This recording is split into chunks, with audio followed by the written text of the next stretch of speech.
எல்லோருக்கும் வணக்கம். எல்லோரும் எப்படி இருக்கீங்க? நல்லா இருக்கீங்களா? தயங்காதே, எழுந்து நில். தலைப்பு பார்த்துருப்பீங்க. நான் ஏன் சொன்னேன்னா, பெண்கள் எந்த ஒரு விஷயத்துக்கும் தயங்காம முடிவெடுக்கணும்.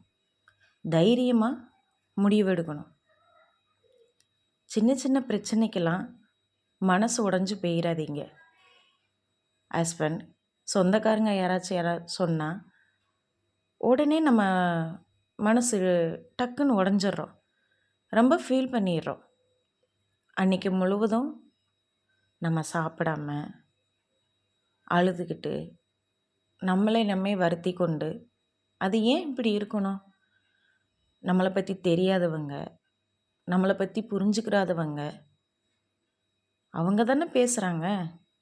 நம்மளை பற்றி நல்லா தெரிஞ்சவங்க இப்படி பேச முடியுமா? அதனால் மற்றவங்க பேசுகிறாங்க, அடுத்தவங்க நம்மளை குறை சொல்கிறாங்க அப்படின்னு தயவுசெய்து ஹார்ட் ஆகிடாதீங்க. யாராச்சும் வீட்டில் இருக்குன்னு சும்மா தானே இருக்க அப்படின்னு சொன்னால், நம்ம சும்மா இருந்தால் வீடு எப்படி இருக்குன்னு தெரியுமாங்க? ஒரு நாளைக்கு நம்ம கிச்சனுக்குள்ளே போகலைன்னா அந்த கிச்சன் எப்படி இருக்குன்னு தெரியுமாங்க? ஒரு நாளைக்கு பாத்திரம் விளக்கலைண்டா அடுத்த நிமிஷம் சாப்பிட அந்த பாத்திரம் கிடையாது. எப்படி சாப்பிட முடியும்?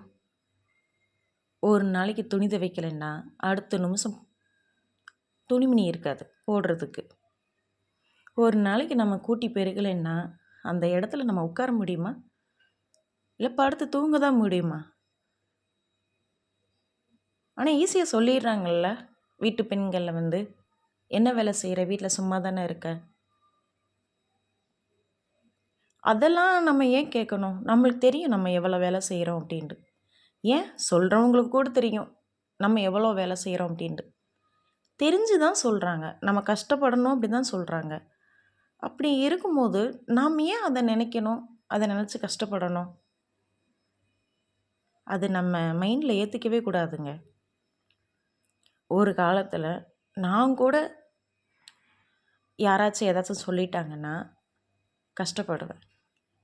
அன்றைக்கி முழுவதும் ஃபீல் பண்ணிக்கிட்டே இருப்பேன், சாப்பிட மாட்டேன்.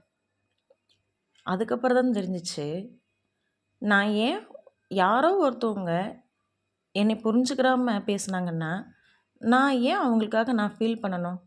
நான் ஃபீல் பண்ணுறதாப்பில் அவங்க இல்லை நீ வேலை தான் பார்க்குற, நம்மளை அடுத்த டைம் நம்மளை ரொம்ப கஷ்டப்படுத்தாமல் பேசிடுவாங்களா? மறுபடியும் அதை தானே பேச போகிறாங்க. அப்படி இருக்கும்போது நம்ம ஏங்க சாப்பிடாம ஃபீல் பண்ணிக்கிட்டு இருக்கணும்? நல்லா சாப்பிட்டே அவங்க என்ன சொன்னாலும் நம்ம காதில் வாங்கிக்கிறோம் தான். என்றைக்குமே நம்ம சோர்ந்து போகவே கூடாது. யாருக்கிட்டேயும் நம்ம கை நீட்டி நிற்கவும் கூடாது.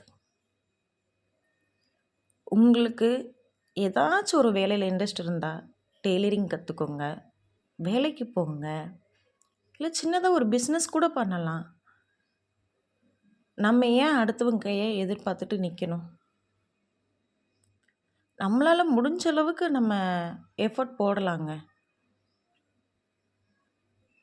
உங்களுக்கு மனசு ரொம்ப கஷ்டமாக இருந்துச்சுன்னா கடவுள்கிட்ட சொல்லுங்கள், அவர் எல்லாமே பார்த்துக்குவார். உங்களுக்கு மனசு எவ்வளோ கஷ்டமாக இருக்கோ அவர்கிட்ட சொல்லி அழுதுருங்க. மறுநிமிஷம் எல்லாத்தையும் தூக்கி போட்டு உங்கள் வேலையை பாருங்கள். தயங்காதே, எழுந்து நில்.